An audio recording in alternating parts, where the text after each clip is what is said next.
KDMC मध्ये आपण पाहतोय कविता म्हात्रे, आर्या नाटेकर या विजयी झालेल्या आहेत। केडीएमसी मध्ये मंदार टावरे हे देखील विजयी झालेत। केडीएमसी मध्ये काय निकाल लागलाय आपण पाहतोय। शिवसेना भाजपमध्ये या ठिकाणी चुरस पाहायला मिळाली होती। केडीएमसी मध्ये प्रभाग 29 मध्ये भाजप विजयी झाल्याचं चित्र आहे। तर कविता म्हात्रे, आर्या नाटेकर या भाजपकडून विजयी झालेल्या आहेत। मुंबईमध्ये वॉर्ड क्रमांक 72 मध्ये मतमोजणीवरून गोंधळ झाल्याचं पाहायला मिळतंय। ठाकरे सेनेच्या मनीषा पांचाळांकडून आक्षेप घेण्यात आलाय।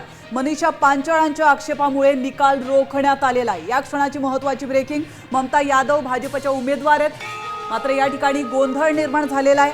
मुंबईत वॉर्ड क्रमांक 72 मध्ये मतमोजणीवरून गोंधळ निर्माण झालाय।